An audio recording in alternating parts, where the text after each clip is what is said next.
मैं आज आप लोग को जानकारी दें कि हमने 10th 12th ग्रेजुएशन के साथ साथ मैंने कंपटीशन के छात्र को भी अपनी जानकारी शेयर करने का जब सोचा तो मैंने उसकी शुरुआत एनसीईआरटी बुक से करने का निर्णय लिया था और फिर मैंने एनसीईआरटी बुक पढ़ना शुरू किया। जो 6 से मैंने 11 तक के एनसीईआरटी बुक को पूरी तरह से कंप्लीट करने का प्लान बनाया, जिसमें मैं ऑफलाइन क्लास 2 बजे से लगभग 1 साल से अबव से हम दे रहे हैं। लेकिन आज मेरे कुछ लाडले, मेरे कुछ साथी, मेरे कुछ शुभचिंतक, जो भी कह लीजिए वो कमी होगा, उन लोगों के आग्रह पर उन्होंने कहा कि नहीं, आज आप ऑनलाइन और ऑफलाइन दोनों क्लास दीजिए। क्योंकि कुछ छात्र बाहर में भी हैं, बहुत सारे उसके पास मजबूरियां हैं, चाहे कोर्स करने गए हैं या कुछ शिक्षा लेने गए हैं, लेकिन फिर भी वो चाहते हैं कि हमसे जुड़े हुए रहें। और फिर उन लोगों के आग्रह पर मैंने आज निर्णय लिया कि आज ऑनलाइन और ऑफलाइन दोनों क्लास देंगे। उसी को मद्देनजर रखते हुए मैं आज यह क्लास देने जा रहे हैं। तो आज के क्लास में जो हम पढ़ाएंगे वो है एनसीईआरटी 8th क्लास का हिस्ट्री, चैप्टर 7। आज हम स्टार्ट करेंगे। मैं बता दूं कि एनसीईआरटी 8th क्लास का जो हिस्ट्री है, उस चैप्टर का नाम है देसी जनता को सब बनाने का, देसी जनता को सब बनाना। पहला लाइन है देसी जनता को सब बनाना। देसी जनता का तात्पर्य शायद आप समझते ही हैं कि देश के जो लोग होते हैं, किसी भी देश के जो लोग होते हैं, उसे ही देसी जनता कहा जाता है। यहाँ पर शब्द का तात्पर्य होता है उसे शिक्षित बनाना, उसे बुद्धिजीवी बनाना। अर्थात देशी जनता अर्थात देश के लोगों को शिक्षित बनाना, सब बनाना ही देशी जनता को सब बनाना कहलाता है। और यह शब्द जो दिया गया है वह किस दृष्टि से दिया गया है, किस संदर्भ में दिया गया है, वो थोड़ा सा मैं अवगत करा दूं कि भारत जब गुलाम था, जब अंग्रेजों का यहाँ पर शासन चल रहा था, विदेशियों का शासन चल रहा था, तब के संदर्भ में ये शब्द दिया गया है। अर्थात उस समय देशी जनता को अर्थात भारत की जनता को सब बनाने के लिए जो विदेशी लोग सोचते थे, शिक्षित बनाने के लिए, बुद्धिजीवी बनाने के लिए जो सोचते थे, उसी को मद्देनजर रखते हुए ये लाइन दिया गया है। और इस चैप्टर में हम लोग यही पढ़ेंगे कि भारत को सब बनाने के लिए विदेशी लोग ने क्या प्रयास किए हैं। उसके बाद नीचे वाले लाइन में है राष्ट्र को शिक्षित करना, अर्थात देश को शिक्षित करना। अर्थात भारत जो शिक्षित हुए थे, होने के लिए जो उसको प्रयास किया गया था विदेशी शासकों द्वारा, उसी के संदर्भ में इस चैप्टर में है। तो शायद जो कोई भी चैप्टर का शीर्षक जो उस चैप्टर का आईना होता है, वह इन दोनों लाइनों से शायद समझ गए होंगे कि यह दोनों लाइन हमें आईना की तरफ बता दिया कि इस चैप्टर में क्या पढ़ना है। अब हम आगे बढ़ते हैं। मैं थोड़ा सा बता दूं, जो खास करके ऑफलाइन में है वो तो मेरा बात को जानते ही है, ऑनलाइन में जो होंगे वो मेरे बात को नहीं जानते होंगे। मैं थोड़ा बता दूं कि जो ऑनलाइन में हम जब कोई भी चैप्टर शुरू करते हैं तो उसमें जितना भी चीज पढ़ना होता है, मैं एक जगह उसको नोट करवाते हैं, एक जगह पॉइंट बाय पॉइंट अंकित करते हैं बोर्ड पर, फिर एक एक पॉइंट को हम उसको एक्सप्लेन करते हैं। तो आज भी वही होगा। 8th चैप्टर में जितना भी चीज पढ़ना होगा, मैं सबको एक एक करके बोर्ड पर अंकित करूंगा, फिर एक एक पॉइंट को मैं एक्सप्लेन करूंगा। लेकिन उससे पहले मेरे ऑफलाइन में जो बच्चे हैं यहाँ पर, मैं उससे थोड़ा सा अवगत कराते हैं और देखते हैं इन लोग का मूवमेंट क्या है। खुशी लग रहा है इन लोग को खूब। पर देखिए पहले एक बार इन लोग किस तरह से आप लोग का हाथ हिलाकर अभिनंदन कर रहे हैं। देखिए मेरा, ये देखिए देखिए किस तरह से कर रहा है। चलिए इन लोग को खूब खुशी हो रहा है। जय हिंद जय भारत। मेरे जसीम जी कह रहे हैं जय हिंद जय भारत। जय भारत जय भारत। देखिए कुछ लड़कियां लोग भी है, ये लोग भी चाह रहे हैं कि एनसीईआरटी का बुक हम पढ़ें। संघर्ष करेंगे। हाँ, मेरे जसीम जी का कहना है संघर्ष करेंगे जीतेंगे। चलिए, संघर्ष करने वाले के कभी हार नहीं हुई है, नहीं होगी, यही सत्य है। अब हम आगे बढ़ते हैं।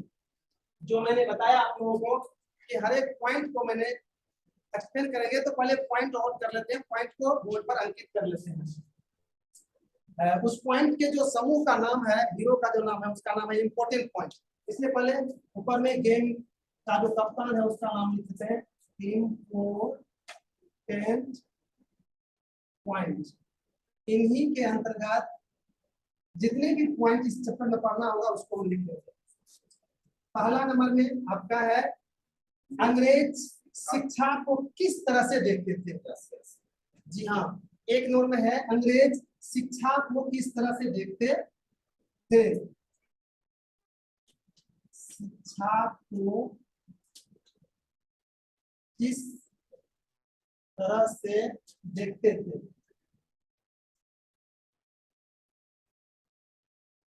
अच्छा, ये नहीं आ रहा है आपके स्क्रीन पर, आ गया, देखिए एक नंबर का पॉइंट हो गया। और दूसरा नंबर में है प्राच्यवाद। प्राच्यवाद बहुत मजेदार पॉइंट सब है, बस लिखने तो दीजिए, तब देख लीजिएगा एक एक पॉइंट को किस तरह से आपके दिमाग में हम उतारने का प्रयास करेंगे। परंपरा लिखे क्या।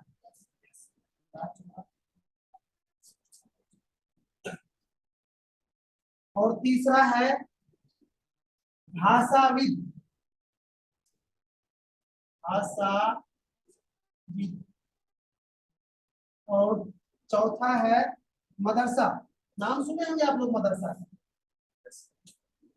जसीम जी तब तक बताएंगे आप एक सब में मदरसा क्या है। जी थोड़ा सा आगे यहाँ आ जाइए थोड़ा सा, ताकि ऑनलाइन वाले को भी आवाज जाए आपका। जी जी वही अरे यहाँ आ जाइए, कोई बात नहीं, आ जाइए आ जाइए आ जाइए। हाँ बोलिए मदरसा पर। मदरसा उस स्थान को कहा जाता है जिस स्थान पे अरबी और उर्दू की पढ़ाई की जाती है और सीखने सिखाने का स्थल होता है, उसी को मदरसा। ठीक है, थैंक यू।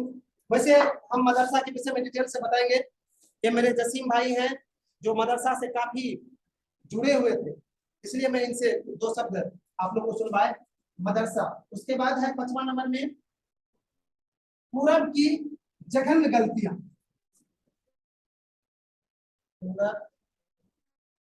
ये लाइन आ जाएगा कि जघन्य गलतियां।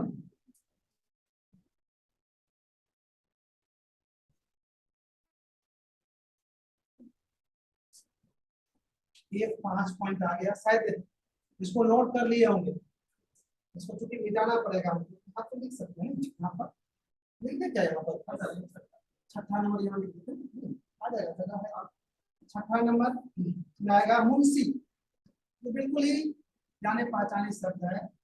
7वां नंबर में आपका वर्नाक्युलर, ये बहुत थोड़ा सा मार्मिक शब्द है, इसका आपको जानना चाहिए था। 10th में भी पर लिख लिया, कई बार आपको मिलेगा वर्नाक्युलर।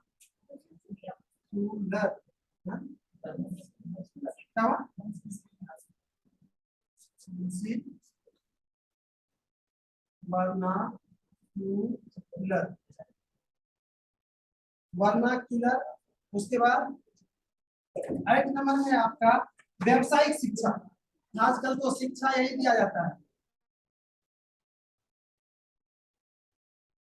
व्यावसायिक शिक्षा।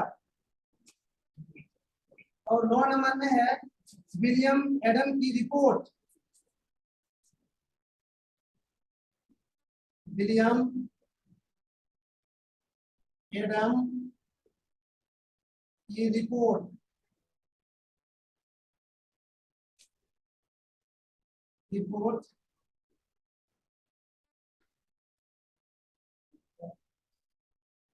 और 10 नंबर में है अरविंद घोष का परिचय। 10 नंबर आ जाएगा क्या यहाँ पे। अरविंद घोष का 10 नंबर कट रहा है मेरे भाई, 10 नंबर नहीं होगा, हम यहाँ लिख देते हैं।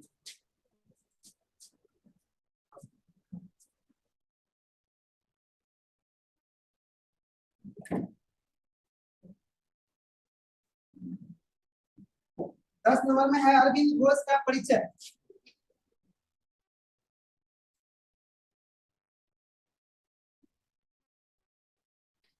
घोष का परिचय। और 11 नंबर में है राष्ट्रीय शिक्षा की कार्यसूची।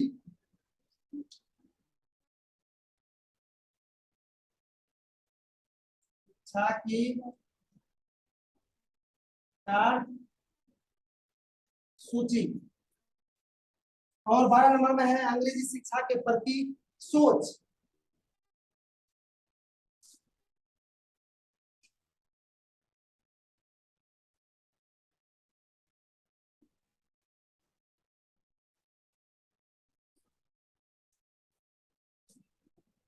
और 13 नंबर में है टैगोर का शांति निकेतन।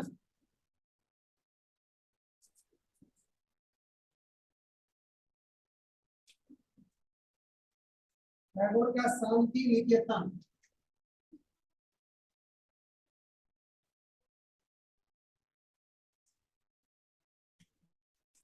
और 14 नंबर में है कि जेम्स मिल और टॉम्स ने क्यों सोचते थे कि भारत में अंग्रेजी शिक्षा अनिवार्य है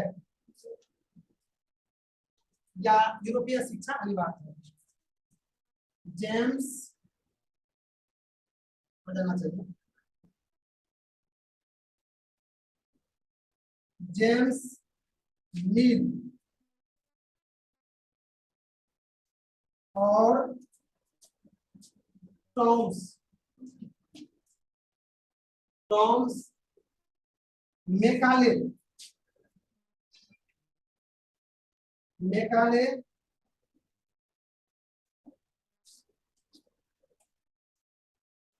का सोच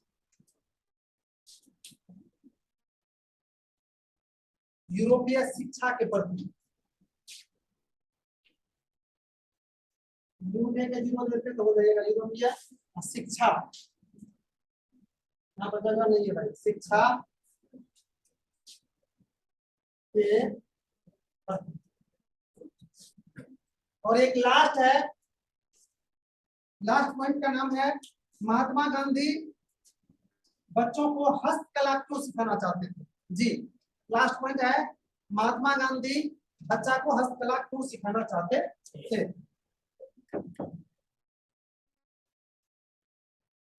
एक 15 नंबर का है महात्मा गांधी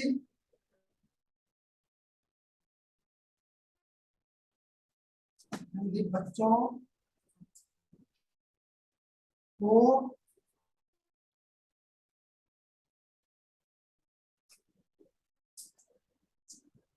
हस्तकला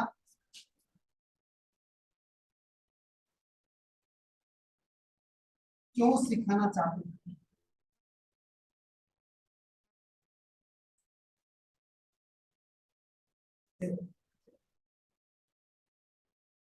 और 16 नंबर में हम लिखेंगे प्रमुख असमानता तथा इस चैप्टर के जो ऑब्जेक्टिव टाइप का क्वेश्चन है, जो आपको कोई भी एग्जाम के पीटी में पूछता है, उस टाइप के जो लास्ट में होगा हम वो लिखेंगे पीटी में पूछने वाले ऑब्जेक्टिव टाइप क्वेश्चन। उसका 16 नंबर में नाम लिखिए प्रमुख असमानता।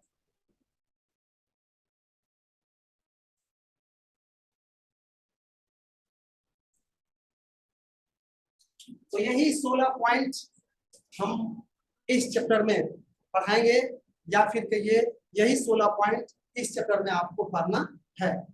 तो आज हम शुरू करते हैं पहला पॉइंट। क्या नाम है पहला पॉइंट का? शिक्षा को किस तरह से देखते थे। जी, आप लोग भी कॉपी के बीच में पहले उसको लिख लीजिए कि अंग्रेज शिक्षा को किस तरह से देखते थे।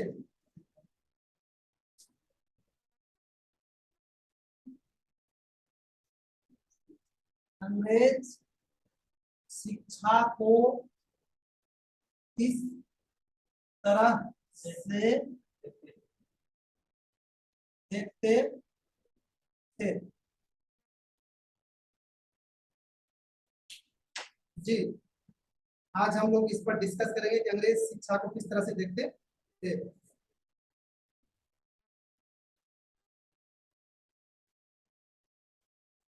तो अब एक बार पेन आप लोग नीचे रखिए और पहले सुन लीजिए। ये पॉइंट कर रहा है कि अंग्रेज शिक्षा को किस तरह से देखते थे।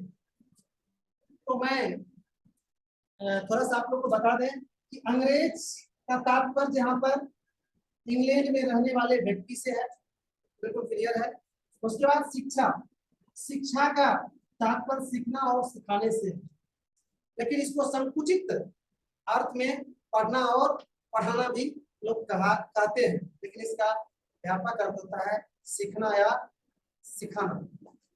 तो अंग्रेज शिक्षा को किस तरह से देखते थे जी, क्योंकि ये क्वेश्चन इसलिए आ रहा है कि अंग्रेज लगभग 200 साल तक भारत में रहा। तो क्या अंग्रेज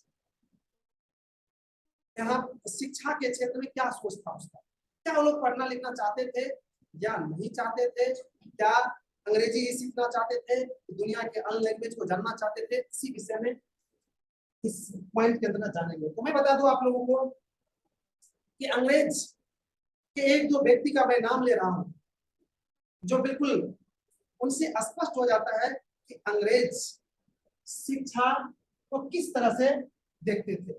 मैं एक व्यक्ति का नाम लेता हूं जो भारत आए थे 1783 ईस्वी में, विलियम्स जोन्स जी, विलियम्स जोन्स, विलियम जॉनसन है सर, विलियम्स जॉनसन। ये अंग्रेजी व्यक्ति हैं, बहुत बड़े विद्वान थे और ये 1783 ईस्वी में भारत आया। और यह व्यक्ति जब भारत आया तो कलकत्ता में एक जूनियर जज के रूप में नियुक्त हुए थे और इनके पास अंग्रेजी के अलावा और भी कई भाषा का ज्ञान था। लेकिन फिर भी जब भारत आया इन्होंने, तो भारत में प्रचलित हिंदी और संस्कृत का इन्होंने गहन अध्ययन किया। साथ ही साथ बड़े बड़े विद्वानों के साथ इन्होंने कई वार्तालाप भी किए, बैठक भी किए, और फिर यह हम कह सकते हैं इनके बातचीत के बाद पता ही नहीं चलता था यह इंग्लैंड के लोग हैं। इस तरह से संस्कृत में बात करते थे, इस तरह से हिंदी में बात करते थे। इतना ही नहीं, इस तरह से कई अंग्रेज भारत आए जो भारतीय भाषा को विस्तार पूर्वक उन्होंने समझा, बुझा और उसे अध्ययन भी किया। तो इससे ये स्पष्ट हो जाता है कि अंग्रेज शिक्षा को बहुत ही उत्तम तरीके से देखते थे। इसका वैल्यू वो काफी अधिक देते थे। उसका बिल्कुल स्पष्ट सोच था कि शिक्षा ही सब कुछ है। अगर शिक्षित हैं आप, शिक्षा है आपके पास, तो आपके पास सब कुछ है।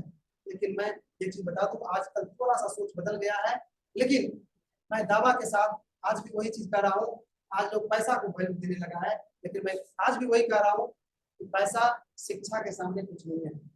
अगर जो रियल में शिक्षित है, अच्छे ज्ञान लिए हैं, तो उसके लिए पैसा कोई बात नहीं, हाथ का मैल के समान है। जब चाहे तब वो पैसा कमा सकते हैं। इसलिए जो भी मेरे बात को सुन रहे हैं उनसे मेरा रिक्वेस्ट है कि बस सही शिक्षा ले। शिक्षा ले लेना अलग बात है, और रियल शिक्षा लेना, कंसेप्ट शिक्षा लेना बहुत ही मुश्किल काम होता है, उसमें काफी मजा है। तो शायद इन घटनाओं से आप अंग्रेज शिक्षा को किस तरह से देखते थे यह समझ गए होंगे। तो अब मैं इसको नोट भी कराएंगे आप लोगों को, क्योंकि यह मुख्य रूप से ऑफलाइन क्लास वाले छात्र के लिए था, ऑनलाइन तो आज से शुरू ही हुआ है, इसलिए मैं इसको नोट भी कराएंगे। तो चलिए दोनों आदमी नोट कीजिए इसको।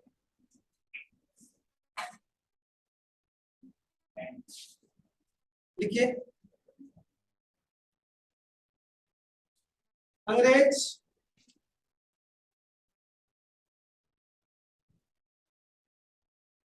200 वर्ष तक लगभग भारत में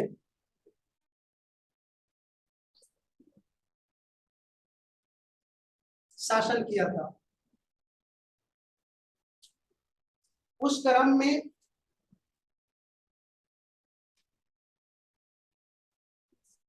उस क्रम में कई अंग्रेजी विद्वान भारत आए थे। उस क्रम में कई अंग्रेजी विद्वान भारत आए थे। बोलना चाहिए ना आपको। कई अंग्रेजी विद्वान भारत आए थे और उन्होंने भारत के एवं भारत में प्रचलित भाषाओं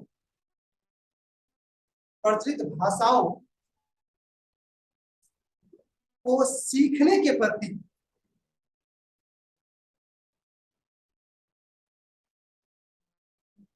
जो रुचि दिखाया उससे स्पष्ट हो गया कि अंग्रेज शिक्षा को काफी अधिक वैल्यू देते थे, महत्व देते थे।